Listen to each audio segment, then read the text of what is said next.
Hi, friends. This episode is such a big deal for me. I'm secretly, okay, well, not so secretly, fangirling because today's guest is the one and only Michael Shikashio. Yes, I know, the world renowned aggression expert, founder of AggressiveDog.com, and host of the Bitey End of the Dog podcast, agreed to come on my show. I am so freaking excited. Michael has taught thousands of professionals across the world how to work aggression cases and has been featured just about everywhere. Like, seriously, from the New York Times to USA Today, he has been everywhere. So the fact that he said yes to chatting with me, I'm still freaking out over it. In this episode, we're going to dive into how we got into this line of work, what aggression actually is, how to navigate these tough conversations, especially with people or other trainers who might have different opinions from us, and why withholding judgment is so important in our field. He also shares lessons from traveling the world teaching on aggression and gives insider tips for behavior consultants. So whether you're a dog professional or just a deeply curious pet parent, you're going to want to soak up every minute of this episode. I know I will, and I know I did. So without further ado, let's get into the episode. Hey friends, and welcome to the Co-Regulated Canines podcast. I'm Ashley Cipoletti, your host, and I'm on a mission to create more connection. Dogs are really just the starting point.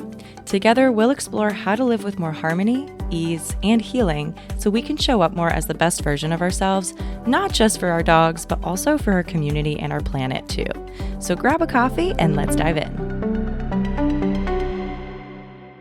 Well, welcome to the show, Mike Shikashio, and I'm so excited to have you here. You're someone who's been a mentor to me, probably unbeknownst to you, through watching your webinars and seminars over the years. I've attended the Aggression in Dogs conference and big fan of your podcast too, the Bitey End of the Dog. So thank you for being here. And yeah, we can dive right in. So you're one of the top experts on dog aggression in the world, but let's say a listener is brand new to your work or dog behavior consulting work. How would you define aggression? Yeah, well, thanks so much for having me on, Ashley. It's a pleasure to be here. And that is a question I get asked a lot. And because there's so many different definitions out there, it really depends on who you ask. So for me, I take more of a behavior lens to it. And when somebody says, how do you define aggression? It's behavior. So it's behavior an animal, and that includes humans, might use Mm-hmm. to increase distance from or eliminate a threatening stimulus. So what that means is the dog or the person just wants the scary thing or threatening thing, the thing that's not making them feel good about something, to go away. And so they can use behavior. Dogs might use barking, lunging, growling, snarling, snapping, or biting behaviors. And that's going to allow us to see the dog as a dog and not an aggressive dog, right? So I don't like to Mm-hmm. use that label, even though I advertise my whole business is around that name. It's because people search for that label or that term, aggressive dog, or how do I help my aggressive dog, those kind of things. However, I want to remove that label from dogs. It's a dog that sometimes shows aggressive behavior, just like every human on the planet uses to survive certain situations. So yeah, that's it in a nutshell. No, that's a great definition, especially because you can't like be a behavior 100% of the time, right? Like everyone has Exactly. to sleep, eat, do other things. So I love that you define that through a behavior lens too. So what drew you into specialize in aggression cases, and what was your background, I guess, leading up to that?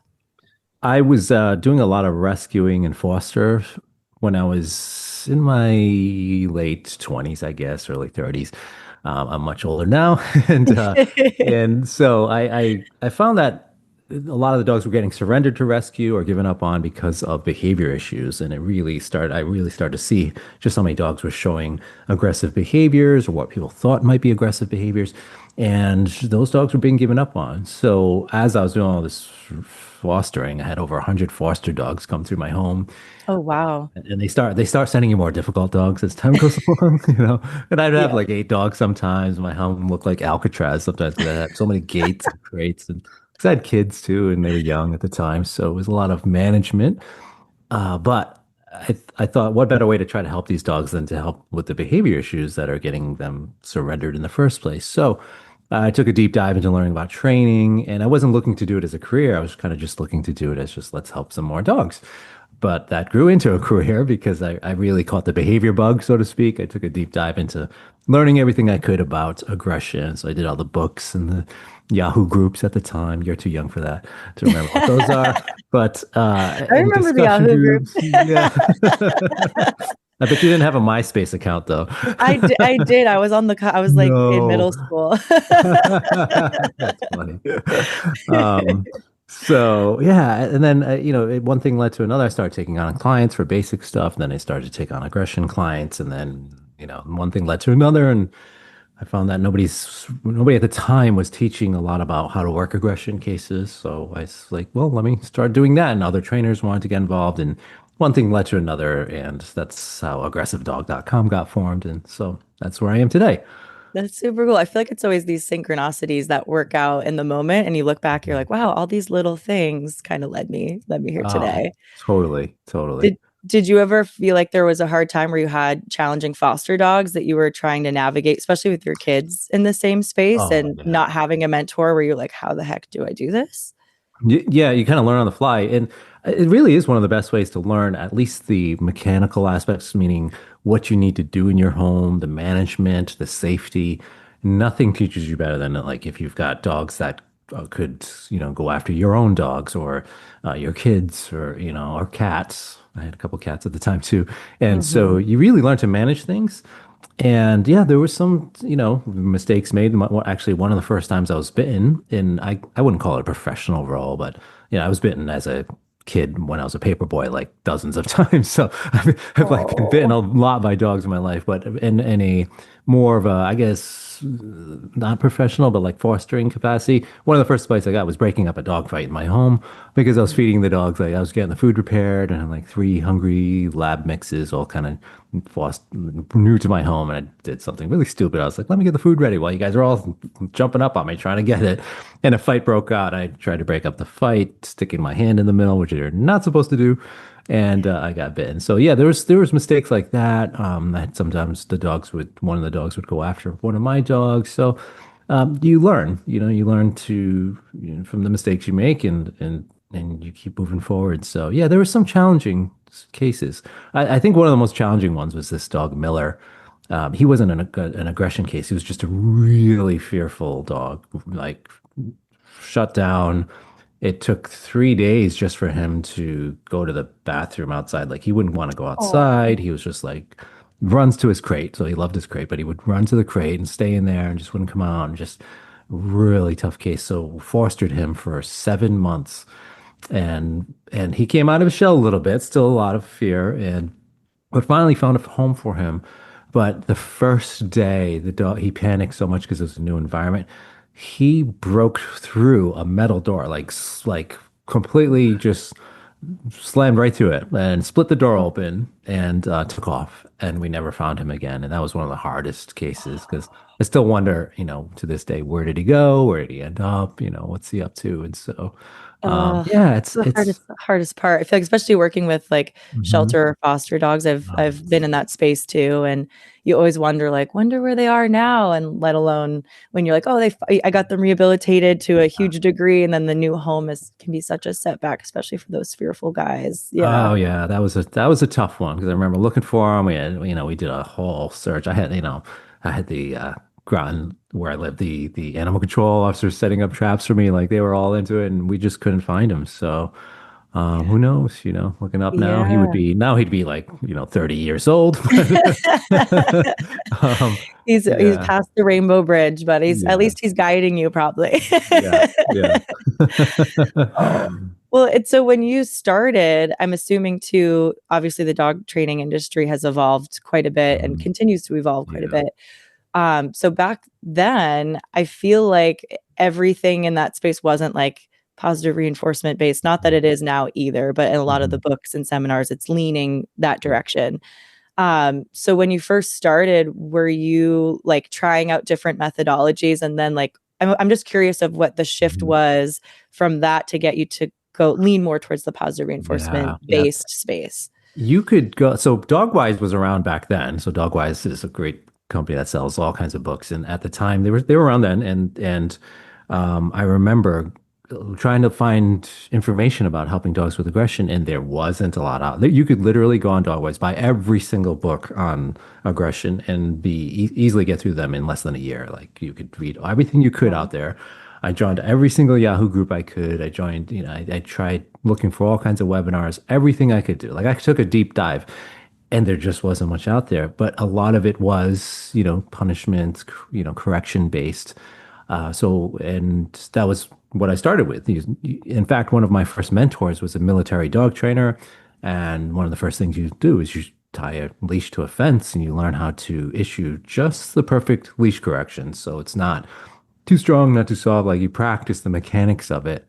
And that's what I learned. That's what I started with. I went to a dog training school here in Connecticut that was kind of what you would refer to as like a balanced philosophy. So using prong collars, choke chains, e-collars, and then also clicker training. And so it was a combination of those things. But that's what was happening at the time Mm-hmm. because, 30 years ago, it was mostly, it was prong collars, choke chains. E-collars were uh, around, but they certainly weren't like they are now, with the differing levels. It was very rudimentary type of technology back then. So that's what you learned. I mean, my mentors were, I guess what would you classify as compulsion or balance trainers, and that's the first thing I learned.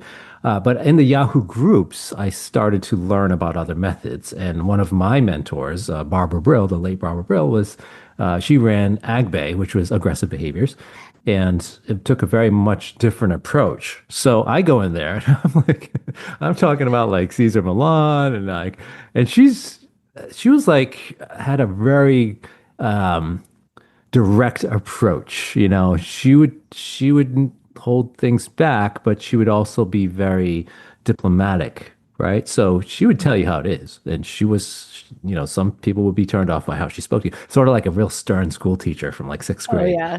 And she would Mm-hmm. talk to you like that, but and I would be in there like, oh, you guys, you got to try this alpha roll thing. It's great. It works. And of course, I'm gonna get skewered in a group of positive trainers, and I did.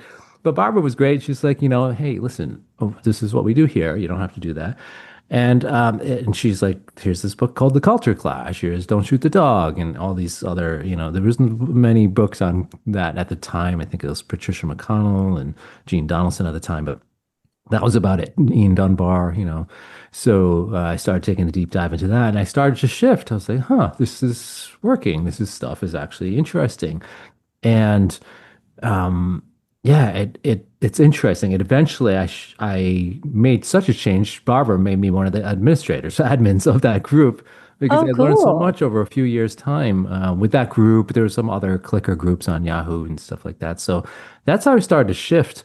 Thanks to Barbara, thanks to other mentors that were kind enough not to continue to skewer me and attack me, which is what we see so much these days. Yeah, And it's guess what awful. happens when somebody's like attacked online in our social media days? Guess what they do? They're going to be like, forget these people. They're absolutely nuts. Mm-hmm. I'm going to go with my crowd that I know what they're doing. They become more entrenched. I've seen that over and over.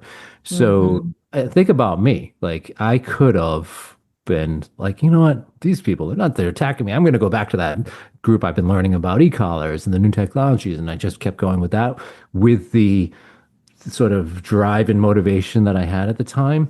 Guess, Right. imagine where that could have gone, where if I Right. was like spreading, if I had this platform now and I'm out there spreading information about other types of methods. So sometimes it's just that one person can make such a ripple in the pond Mm-hmm. that I can't imagine to this day because you know what you know, right? You latch onto your philosophy that you're familiar with, that you're comfortable with, the culture that you're surrounded with, the people that you're surrounded with. That's going to influence quite a bit about what you're putting out there. And then that could build into like a big platform and it just still makes me think like, where would I be today? Or what would I be doing?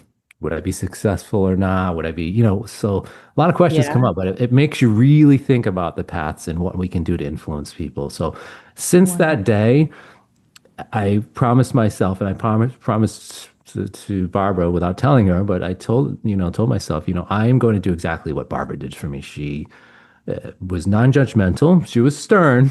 I'm a little different style, but she was non-judgmental, and I'm going to do that for every trainer that's just open to learning, like I was, and just provide that opportunity without criticizing them, regardless of what they do. So, Yeah. yeah. I love that. Well, that actually like kind of blends in beautifully to what I was going to ask you next, because I've always admired that you go into spaces that a lot of more positive reinforcement based trainers won't. So like you'll go on people with opposing opinions, Mhm. podcasts and things like that, and have these difficult conversations that a Mhm. lot of people shun away. Or they'll be like, "Oh, you're I don't know, talking to the enemy," and it's like my personal opinion is no one is an enemy. We can all learn something from each other, have these open-ended conversations, but it feels so political in this space. It's like, Yeah. and so polarized.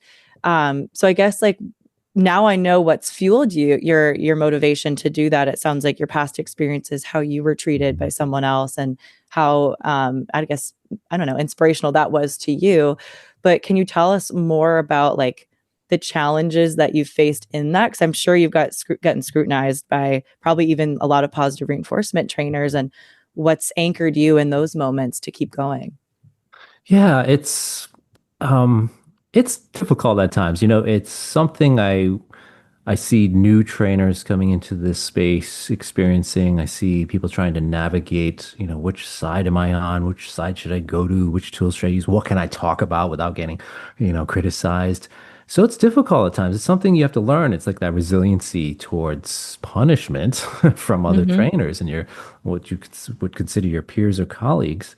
So, you know, I think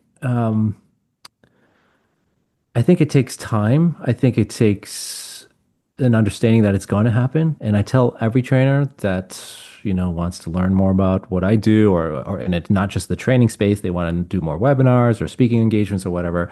I tell them to prepare. It's not if, it's when it's going to happen to you. When are you going to have a small army of very vocal people come after you, or criticize you, or try to get you canceled or ban your next workshop just because you're talking to somebody else, or you like somebody's post that they happen to not like? Like, it's absolutely wild when you think about Mm-hmm. how this can affect people's mental health and their careers. And so being prepared for it is, and expecting it, you know, putting those expectations and getting ready for it is going to be much better for anybody coming up in this industry if they know it's going to happen, and how Mm-hmm. and equipping themselves with the tools and strategies on how to deal with that. And some people, it's a shame because they leave social media entirely when they're just incredibly talented trainers, that it would be amazing if that information, that they're very unique, you know, insightful information that they have, is not getting out there because they're afraid to put it out there because of their peers that might attack them. So um, Mm-hmm. it's a shame, but I find that one of the best things you can do is put that collaborative, inclusive energy out there into the universe and show people that, hey, you can talk to the other side, you can do those things. And let's face it, I was the enemy for them, right?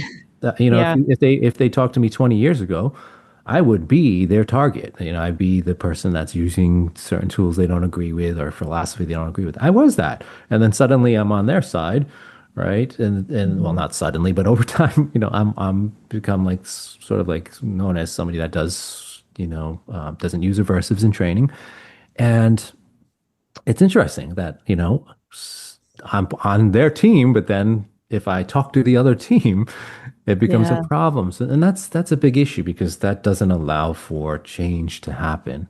And some will argue, well, you know, they should know better, but there's that's that's actually very privileged to say that. Like, if you Yeah. travel enough, you talk to enough people, there's places they've never heard of Gene Donaldson, Yes. Ian Dunbar, Patricia McConnell, because of the Yes. culture or where they grew up or the access to information. I mean, some people don't even have an internet connection in some places you go.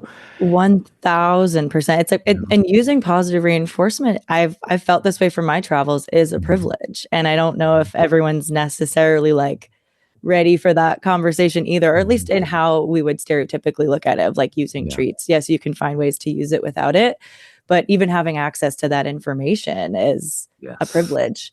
Yeah. And usually it's like what works, what doesn't, what do you have Yeah. on your physical body, is what people have used over the years prior to the internet and books and all of that coming out, Yeah, yeah, yeah. It's it's not always accessible, and so we have to meet people where they're at, just like we would meet our clients where they're at. We can't expect them to Mhm. know everything. So trainers and professionals often get a lot of flack because they're sort of quote unquote expected to know these things. But Mhm. really, 20 years ago, that information was out there, but I didn't get it latched onto it for years. I had to really dig deep to discover that information myself. So it's not that readily available, even now, because the algorithms are going to take you to what you Mhm. agree with and what you like to see. So that makes it feel like your universe, right? Oh, And so so, true. you know, Yeah. I know. I remember when I first joined like Instagram and all that stuff, I only wanted to follow positive reinforcement based trainers. Mhm. I couldn't even see the other stuff. It was so triggering to me at the time. And now throughout the years, I feel more grounded in myself, but now I'm curious as to what are clients actually seeing if they Mhm. are just open minded to all of the algorithm. And I'm also curious of, is like, can I look through what other trainers are doing with a different lens? Like, is it all bad, quote unquote? And Mhm. I'm honestly trying to understand different perspectives through a lens of not being triggered. And I don't know, I find that really interesting and how the algorithm plays with that now is like Mhm. just showing you more and more where I'm like, oh, if you go down the route of like, I don't know, watching bite work, like all you'll see on your algorithm is bite work training. And if you go down like clicker training or cooperative care, it's like it will just feed you that. Yeah. Very interesting. And they're so good at it, right? They're so Yeah. good at just, and then you get the ad, buy this course or, you know. Yeah, exactly. It's so, so, so interesting. But also, I something I've been so curious to talk to you about. So I know that you've done a lot of work traveling and like speaking to just like different, I guess, like cultures, communities, countries about aggression. So like I guess if it's not a huge list, but what countries have you traveled to so far in order to do Ooh. this? Oh, first of all, I have a terrible memory. So I, The Cliff Notes version if and I it's too feel so long. bad. Yeah, I'm like one of those things. The one thing I have in common with Brad Pitt, I think, is that when he meets people, he can't remember their name or like if he actually remembers their face. And I think I have the Mhm. same thing. So I meet people that I might have met them twice or three times, and I see them at a conference or something. Like, hey, Mike, I'm like. Hey, I feel so bad because and one of the people was a person that hosted me for a workshop, and she saw me at another workshop and came up to me, and I spent 3 days with this person, and I'm like, Oh. hey, I'm Mike, and she's like, yeah, I know. I'm like, oh my gosh, I felt so bad. So, It's just anyways, your yeah, default. It's your default. yes, You do a lot. my memory is not good, but yeah, it's been a lot of different countries, all over Europe and some in South America and Brazil. And so I've been very fortunate. It's over 25 countries now, I think, Awesome. and probably over 100,000 people now that I've been doing it for so long. Yeah, it's been like 10 plus years of travel.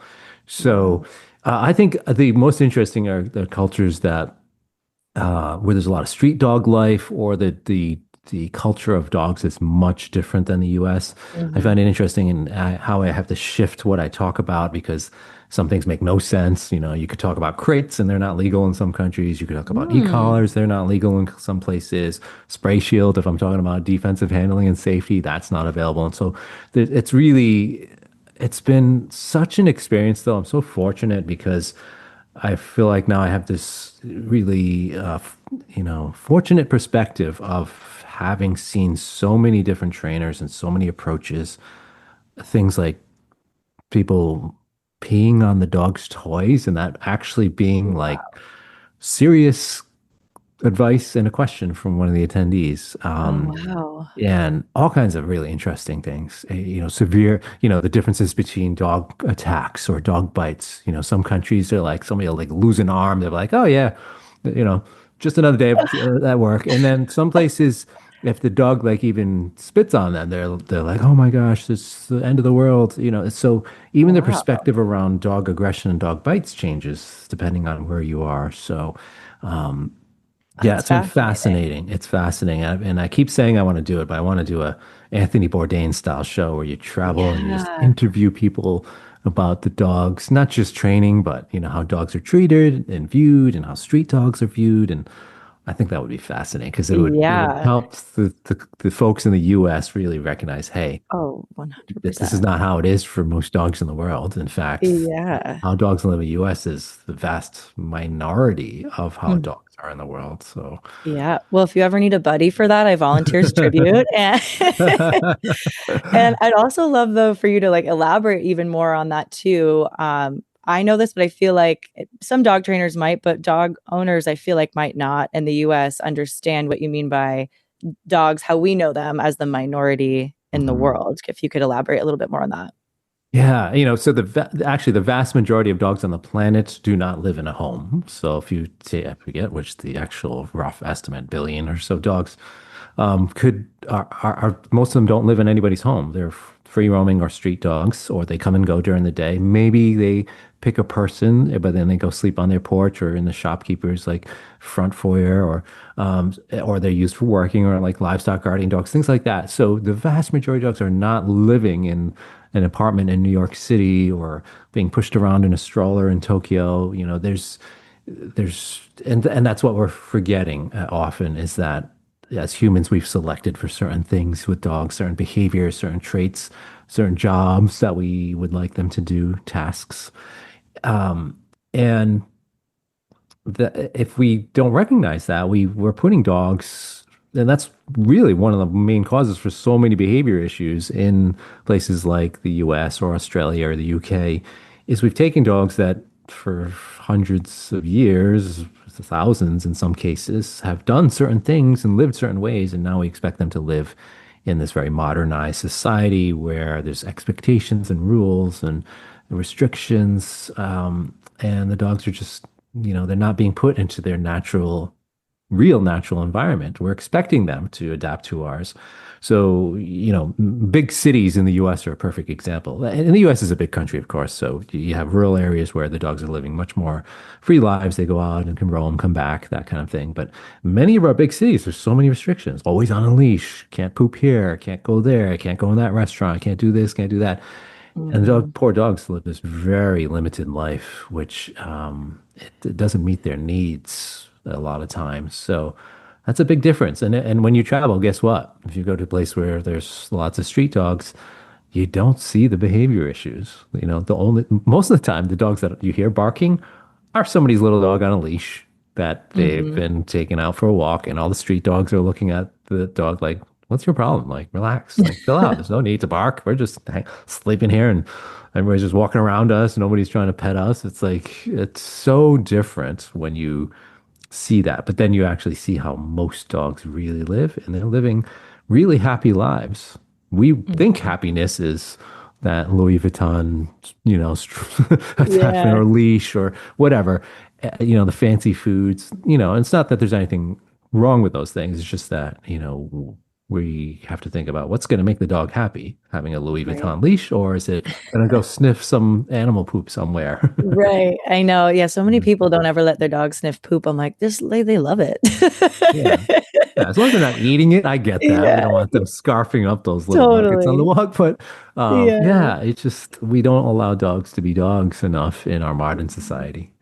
No, no, it's so true. And my perspective's been shifted, even like within countries I've visited to country, I've seen differences that kind of blew my mind a little bit too.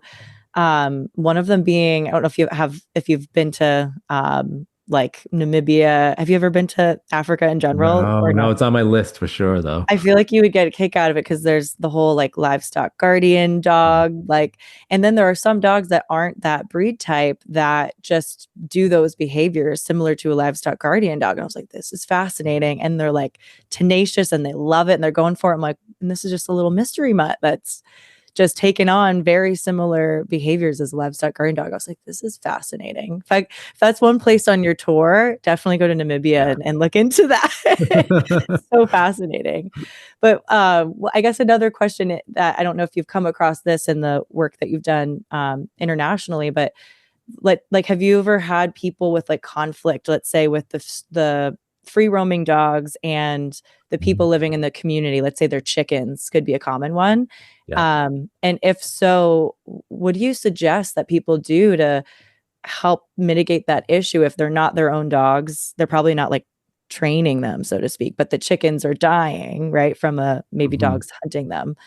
How would you navigate that? Yeah, oftentimes if it's something like that, livestock or somebody's animals, it's obviously much more management. There's not a lot of trainers that'll go and be like, well, let's get your neighbor's dog to stop killing your chickens or something like that. So much boils down to management and the laws, and the what's the remedies for it. Your dog killed my 7 chickens. Now you owe me a cow. Kind of like that happens Right. in some countries. Yeah. So it's yeah, I think when you look at when dogs are much more free roaming, so like India or places where you're going, Turkey is another one where you're going to see more dogs out and about. It's usually cultural, so you don't think about training because it's just like the pigeons in Central Park. Like, we want them to stop pooping on the park benches or something like that. Would that be training or management? Nobody's gonna be Hmm. like, let's hire a trainer to train all these pigeons, stop pooping. So Right. they kind of look at dogs the same way because there's so many free roaming. It's like, whose dog is that? It's not a training thing. So, and here's an interesting thing. It's how the culture treats the dogs is going to really dictate a lot of their behavior.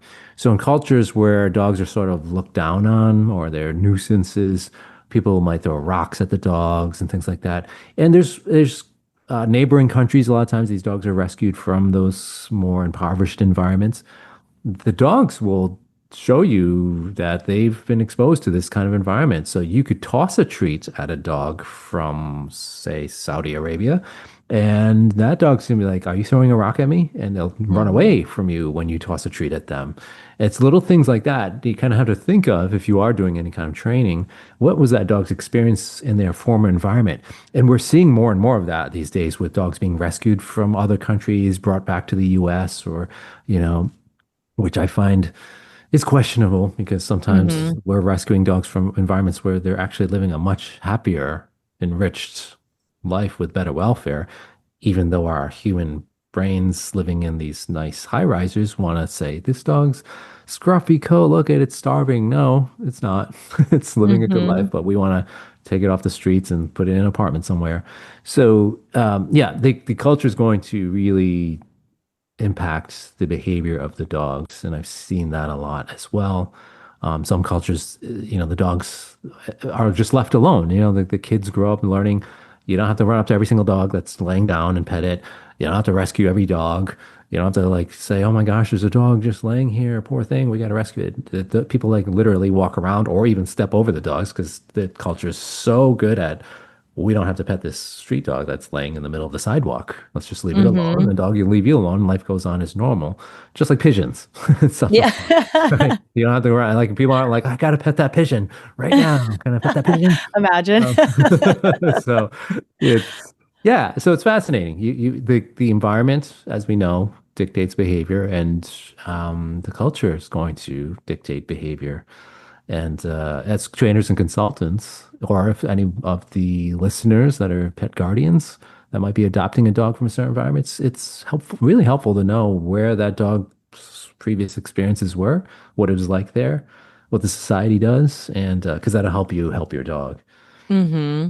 Yeah. And did you ever have or like come across a community or country that like really stood out to you in their approach to animal welfare or human Oh animal yeah. relationships? Scandinavian countries are by far the leader of animal welfare laws and the way animals are treated. So if you go to like Switzerland, Sweden, Norway, Finland, those countries, you'll see their animal welfare laws are very strong. They look at animals as sentient beings, and so you see that trickle down to even the training. So you see many aversive tools not allowed in some of those countries. You see owners or guardians needing to go through much more training, or for instance, Switzerland had was it Switzerland? Yeah, Switzerland had at one time sort of like if you want to drive a car, you need a license. If you want to, I don't know, do some work on your property, you need to get through zoning. If you want to own a dog, you need to take a course and pass that so you understand what it takes to own a dog.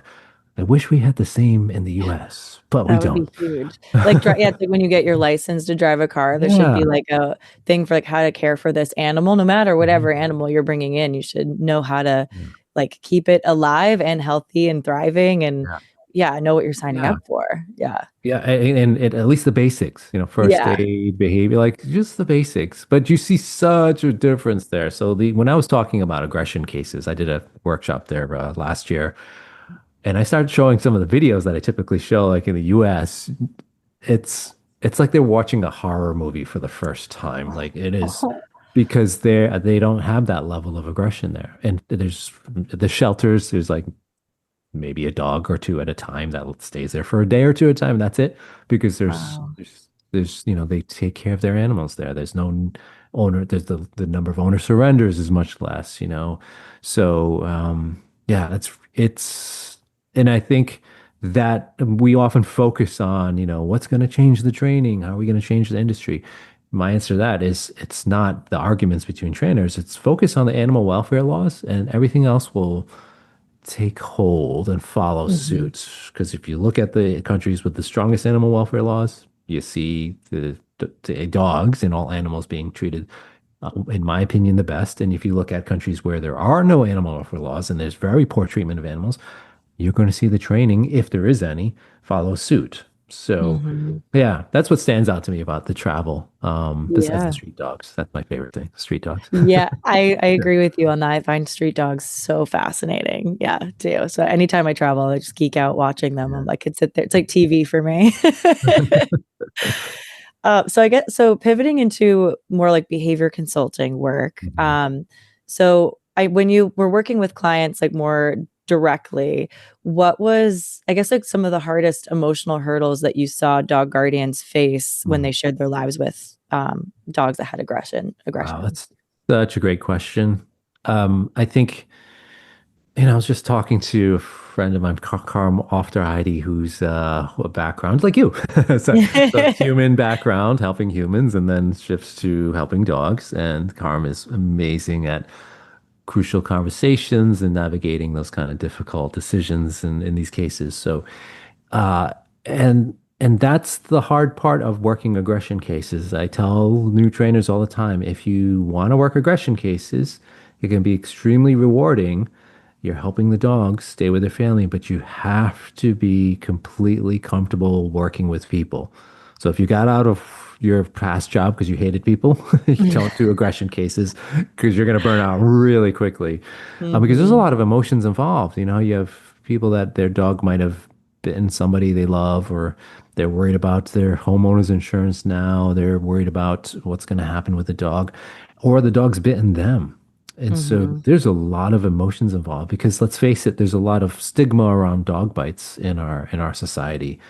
It's so much worse if the same exact level of injury for a dog that bites somebody's hand or a child's hand, for instance, versus that child falling off their bike or slipping on the sand when they're chasing after a tennis ball or something. Hmm. It's it's looked at much differently when a dog bites. So there's that emotional component that we often have to empathize with. We have to help the client understand what's going on with their dog, and it's not anything, oftentimes not a lot of what the client is doing, or it's not, no one's to blame. It's just we need to help get them to understand why their dog bit. It's not like an insult that the dog's trying to get. The dog's not trying to Hmm. take over the world, all those typical things. Um, and and and being able to empathize with that. And empathy comes first in all walks of life, but especially Hmm. in dog aggression cases, because there's going to be a lot of confusion. People often resort to using punishment because that's what they know, to try to stop the behavior. They're focused on stopping the biting or stopping the aggression. And we can't go there and be like, oh, you awful person for doing that, because that's a Hmm. great way to shut somebody down and make them feel bad. Right. Um, but we have to go in with open minds, open hearts, and with empathy. And that's the challenging part of these cases because you're going to hear some tough things. I've heard the worst of the worst in my life. I've worked cases where people are doing truly awful things to dogs, but we need to, if we're going to help them, we can't judge them in that moment. They're just doing what they Hmm. know based on what they've learned, just like their dog, and their culture, just like their dog, their Yeah. experiences, their genetics, all the same things. So, So yeah, that's the hardest part. That's the emotional aspect is Yeah. working aggression cases. Yeah, and you brought up so many good points too of like it's like everyone has the different starting point, like the Mhm. dogs and the owners and the trainers of what their knowledge, background, experience, understanding, perspective, culture, like all of Mhm. that. And it sounds like coming into whatever the space is with an objective lens of like what's Yeah. causing more behavior, what's not, could kind of guide you. And yes, being emotional and having empathy is really important to care and hold space, especially for the humans and to Mhm. care about the dog's experience. But then there's a point where leaning, I think, too much into that can almost make you feel consumed by it. And then it's like there almost needs to be this, I don't know if block's the right word, where you like pivot and go into the more the objective, the logical, while Yes. holding space for the emotional, if that makes sense. Yeah.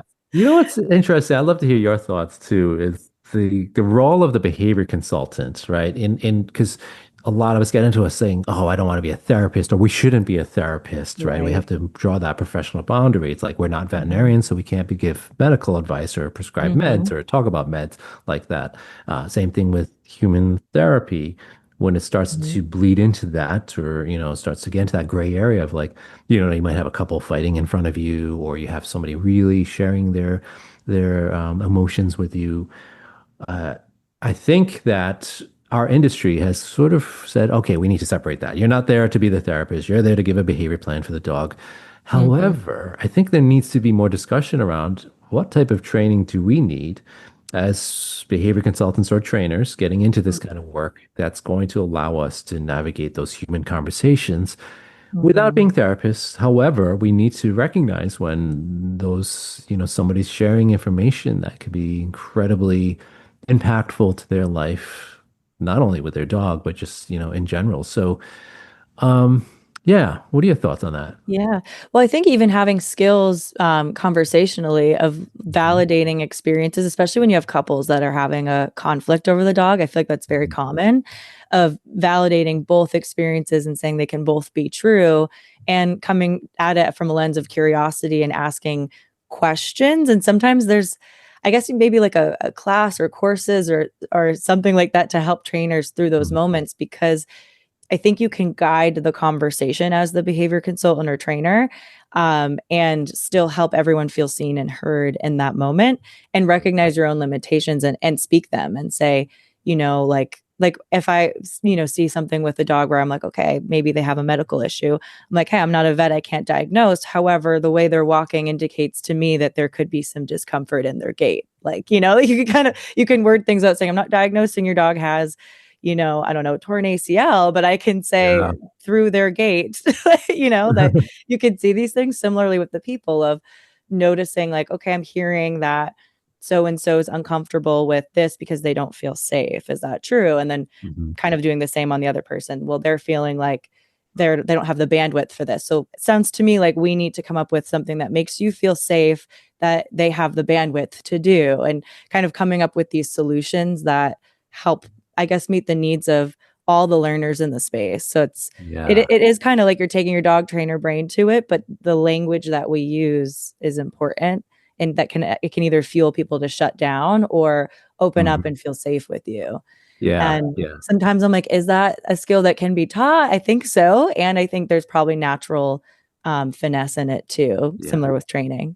Yeah, it's kind of hard to discern the boundary. So, like with Yeah, veterinary things, it's a little easier for us. Be like, okay, I can't say your dog needs Prozac, or you should go get this CAT scan. That would be right, stepping outside of our lane and outside of our boundary, and technically illegal in some ways because you're practicing right. veterinary medicine without a license. But um, coming from your background on the human Mhm. side of things, do you find there's like that line to draw is there a line to draw? Because we could say the client could be like, I'm feeling really, I'm having these panic attacks from my dog biting me. I can't sleep at night. And then, we could be like, well, why don't we do some EMDR therapy together or something like that? Like Oh, right, we right. could step really we have to be careful, or we start suggesting, I know this person, we could probably, of course, say, I happen to know this person that does this work, and that's okay Yeah. because we're not diagnosing anything or suggesting anything. But do you find that like that. You know what I'm saying? Like that conversation, Yeah. or, do we have to be careful? Sometimes we could be stepping into areas we shouldn't be. Well, and I think that's probably big picture an issue going on in social media in general too, or with like the difference between licensed therapists, unlicensed therapists, and Yeah. coaches too, because you can practice therapy and not be licensed, but then you're private, like people have to pay you privately. There's the whole other can of worms. And then Yeah. life coaches don't have any, there's like no like governing body similar to dog trainers, and there's some that do amazing Mm. work, some that think they're doing amazing work and maybe aren't, Hmm. and you know, and everywhere in the middle. So I how I at least go about it is in the space when I'm stepping in as a trainer, I don't go deep into those things, but I'll ask questions if it seems relevant, or validate, or try and make the space feel comfortable. Hmm. And then ask, oh, if you're open to, you know, like journaling questions, we could dig deeper into something like this, but I'm Mm. not going like, you need EMDR. However, in a space, if I'm like, you know, let's say doing a podcast episode talking about my own experience, I might say, EMDR really helped me. Maybe look into it if that's Mm. something that would interest you. So I think it depends on the container of where you're having a Yeah. conversation and how you frame it. Uh-huh. Um, to me, I think, because I think it would be unethical and to be like, this is what you need and you should. And it's Yeah. like you're not going in the lens with all the background information on the Yeah. person, but having the skill set, I think, of digging deeper with questions and helping people feel safe, I Yeah. think is really what's most important. And that's really what's most relevant to dog training cases too, is like, okay, like most people just are like, I don't feel safe with my aggressive dog, right? Like, Yeah. and So, so yeah. yeah. So we're not going to say chill out and take a Xanax to our client. Right. And yeah, exactly. It's like it's Yeah. 100%. Yeah. Same thing as if we were doing for dogs. Yeah. Yeah. And if that's happening, right, there would be no governing body looking over that in the space. So you actually bring up a good point. Like Yeah. Yeah. no one's checking. Yeah. That's more ethical or an ethics side of things, I think. Yeah. Yeah. Yeah. I think that's where like discernment is huge on everyone, like the consumer and I guess on the trainers too. Yeah. Yeah. Of what Yeah. you Yeah. feel is right to say. It's a good point. I was like, I feel like we could just chat about that all day. Yeah. Yeah. But so do you feel like there's like a common mistake then that you see a lot of trainers and or guardians make when it comes to their aggressive dog? Oh, how long do we have? And I think mistake would is a little bit of a harsh word because people again, they're not saying, "Oh, I'm going to do this so my dog runs out and bites somebody today." It's circumstances that can happen in their day and their routine with their dog. So, um, the most common is management failures or management errors, I guess. It's when um, they know that their dog could potentially bite in a situation, but they sort of say, well, maybe it won't happen this time, or it seems like he's having a good day or something like that.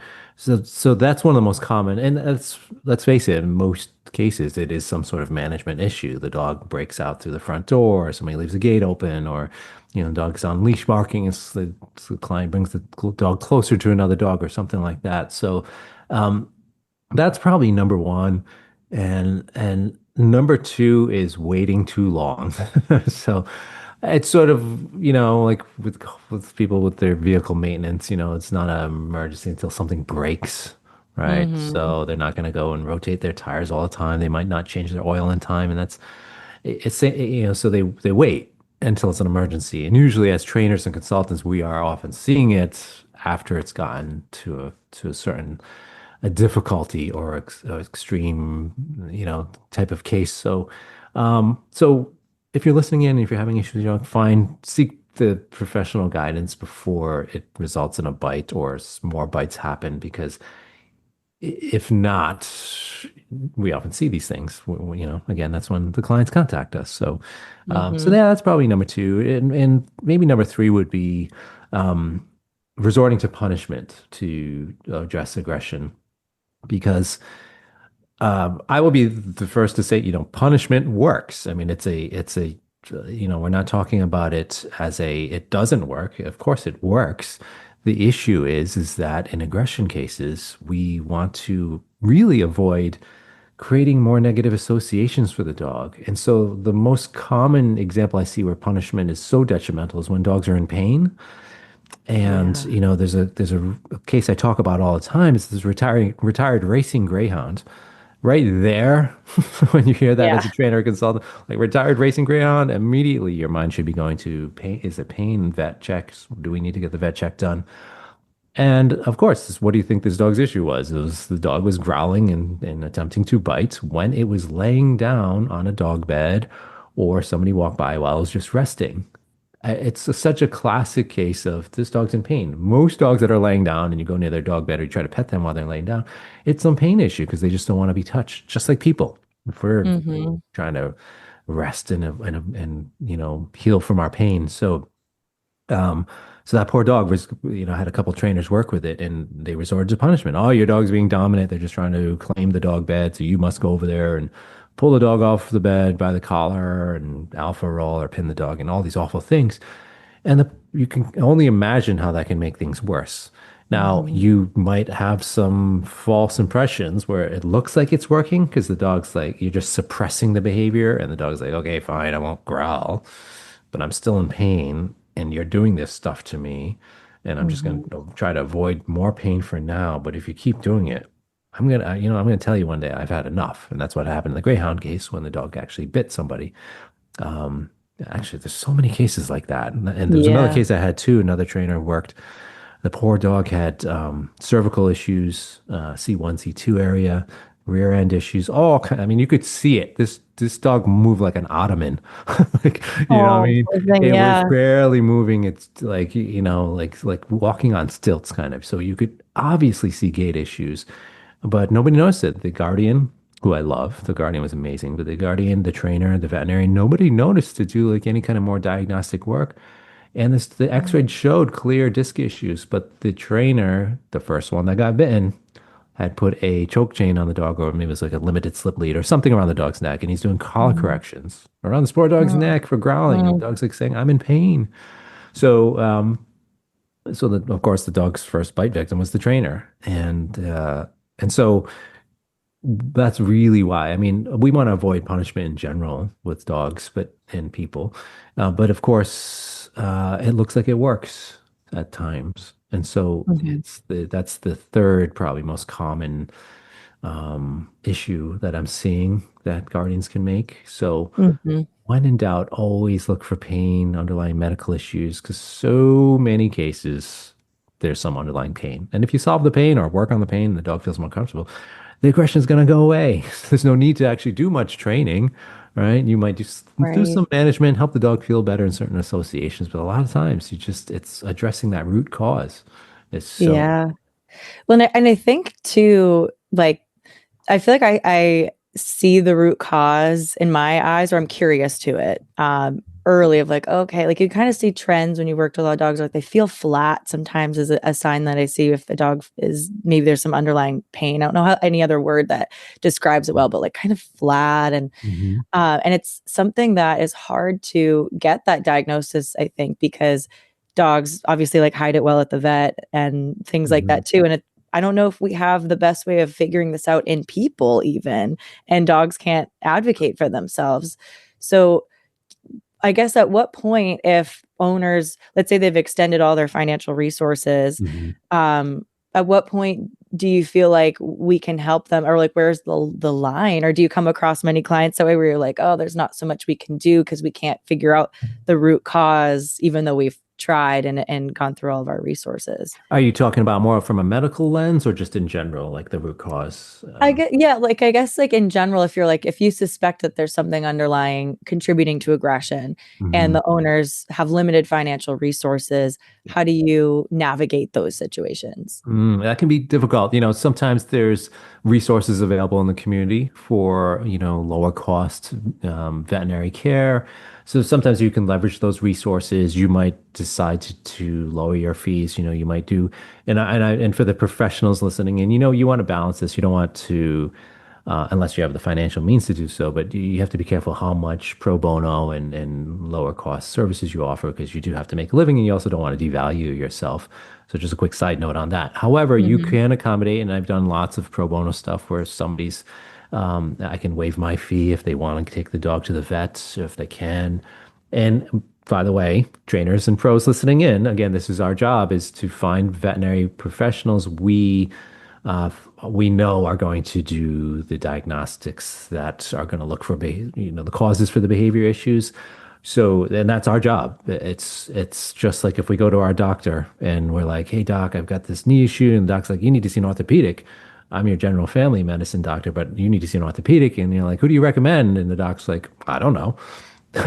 It's the same exact Mm-hmm. thing as if a client asks us as trainers, like, "Who do you recommend?" We should have those resources available. So yeah, we refer to a veterinarian we recommend, and so that can help with those clients. Sometimes you might say, "Listen, you're wasting your money with me, continuing to work with me if we don't determine what's truly causing this." The other thing to do is to network with colleagues that take on a lot of aggression cases, because some of them are not so obvious. It's actually the part of my job I love the most is figuring out the really odd cases Mm-hmm. and looking at video or looking at the case reports and just determining the cause. Because the more you Mm-hmm. do it, the more you start to recognize the common causes. And it can feel like really strange sometimes. You're like, what is causing it? Like, why would the dog bite? It feels like out of the blue. The dog's just laying there. But you become like a detective. You start to see Yeah. enough of the crime scenes that you can see the same thing over and over and over. And you're like, you just get the history on the case. Sometimes you don't even see the dog. Like I've had cases where I never know what the dog looks like, or I've never Mm-hmm. seen the dog. I just get the background history through detailed questioning of the client or any other person that's witnessed the bite Mm-hmm. incidents or the aggression. And oftentimes that's enough to tell you what the underlying cause is. So when in doubt, as a pro or as a trainer, just network with somebody that has worked a lot of aggression cases because they're going to oftentimes know what's going on. And that's why, by the way, I love that not only we have trainers specializing in aggression and only aggression. Now we're seeing it where we're having people specialize in just one particular aspect of aggression. So some Mm-hmm. of the team that have created a course for me, they focus on, for instance, dog aggression only. So Christina Young, that's her only thing. She doesn't do anything else. She's like, I'm going Mm-hmm. to focus on that. Or Jessica Weecraft with the leash reactivity. Or Mm-hmm. so there's so many trainers out there now focusing on that. And guess what? They really know the nuances. Like they will tell you, okay, there's a subtle shoulder shift here. There's some reverse order conditioning. There's something going on, and they can pick it up right away because I've seen hundreds, if not thousands, of the same kind of case. So that's the other thing to Yeah. network. Reach out to other colleagues that specialize in it. It's just like the medical field, right? You have somebody that only does, I don't know, ear surgery of the earlobe or from people that have piercings or complications. Mm-hmm. That's their only thing. They're going to be so good at knowing exactly what it is, and they're going to pick up on it right away. Oh, it's because you used a brass, clip or something. They're going to know the nuances without hesitating. So same thing can happen in aggression cases. Just dive into once you know a lot of the causes, you'll be able to figure it out pretty quickly. So Yeah, I feel like so much is like pattern recognition. Yeah, and like yeah, and being able exactly. to, the more you see it, you just have the eyes to see these little subtle Yep. changes, and we can't all niche on everything. So yeah, it's so Yeah. important in leaning in on that. Yeah. Yeah. Well, awesome. Well, I'd love to kind of go into I have some rapid fire fun questions for Sure. you that some Okay. are I'll keep my related to answers dog short, I training. promise. No, no, I love it. I was like, you can take it as far as you want. Okay, well, first one's pretty easy. Are you morning or a night person? Night. Okay. 100%. Yeah. I used to be a morning person. I used to have to get up really early. And then once for all my jobs, my whole life, like paperboy, restaurant jobs. And I'm like, finally, once I started Mhm. my own business, I'm like, I'm gonna sleep as late as I want every day and not set my alarm ever. So I that's love that. Good for you. right. You're like, that's the dream. All right. Well, then TV series or movies? Oh, right now, neither. I watch probably about 30 minutes of Netflix in a year. It's Wow. mostly social media stuff, TikTok I get sucked into sometimes, It is, yeah, it sucks you um in. probably movies if I had to answer that. Yeah. If you had to pick. Okay. And well, if you weren't doing dog behavior work right now, what would be your dream job? Oh. Um that TV show I was talking about. They traveling around, showcasing Oh, dogs, interviewing dog pros. Yeah. yeah. I'm serious. So when you do that, you come find me. I'm gonna go with you. You can I need a Inviting co-host. myself on that adventure. All right. So then if you could spend a week shadowing any animal professional, dead or alive, who would it be? Ooh, give me a second on this one. Give me a second on this one. I would say this is a tough one because there's so many, of course. Hmm. Um, it's gonna be somebody that has trained a lot of animals, like a Bob Bailey or let me think, Karen Pryor, kind of, somebody that's just had lots of different species. Because I find training other species really ups your training game. Hmm. So Sophia Yen, because she was a great trainer and behaviorist. So I'm gonna go with Sophia Yen. Okay. Yeah. Love it. Yeah, I agree with you too on the other species, and I think it's fascinating. Anyways. All right, what's your favorite book or podcast right now and you can't say your own? Oh,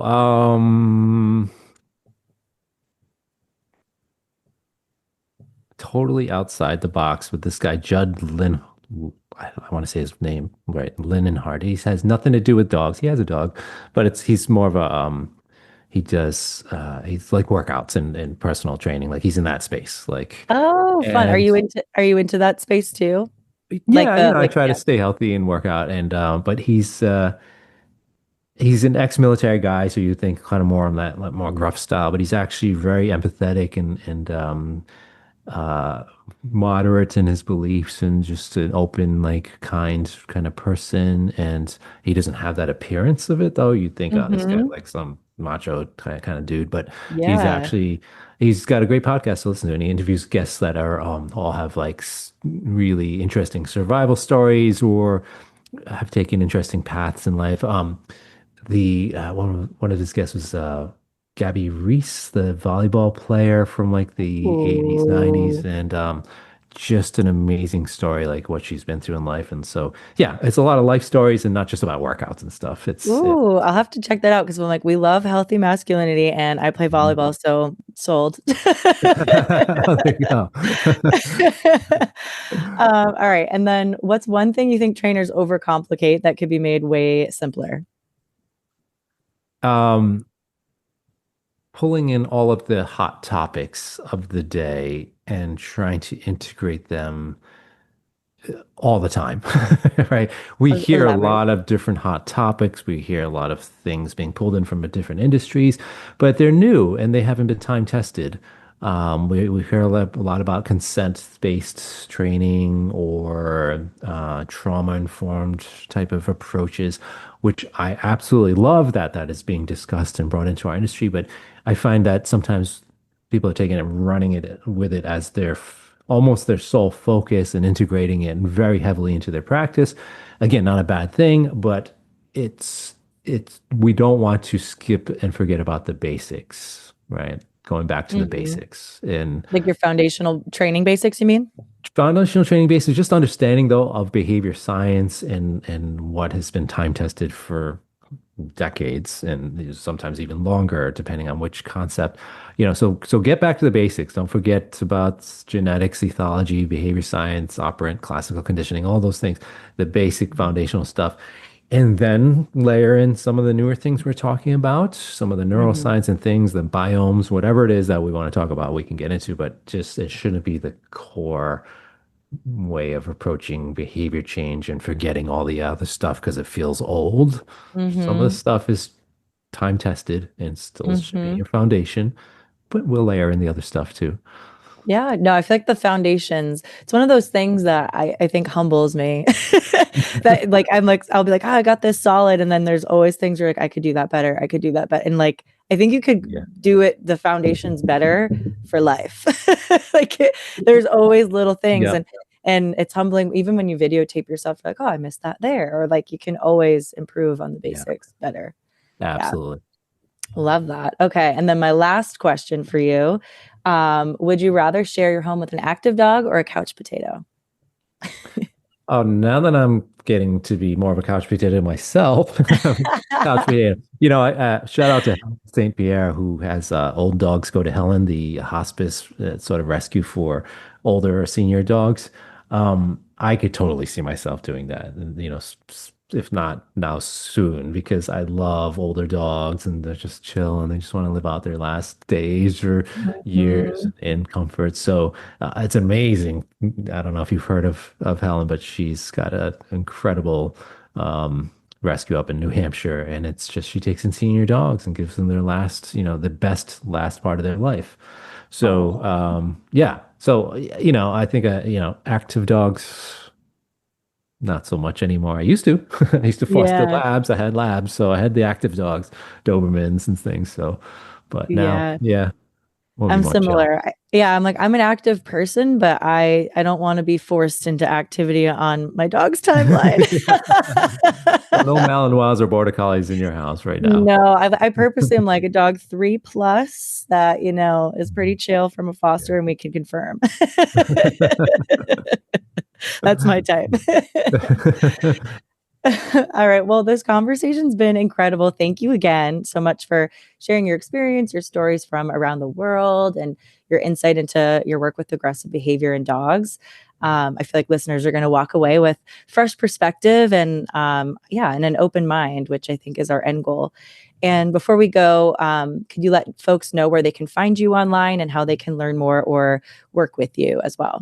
Sure. The easiest way to find me is aggressivedog.com. That's singular, so one dog, aggressivedog.com. And you can find access to everything. I have my courses, the upcoming Aggression in Dogs conference information is there. I also have, of course, the Bitey End of the Dog podcast, which can be found on most of your major platforms. We just released season 6 with Chirag Patel as the first guest. So Yeah, I listened to that yesterday actually at the oh, gym. It was awesome. very good. He's so great. Chirag is amazing.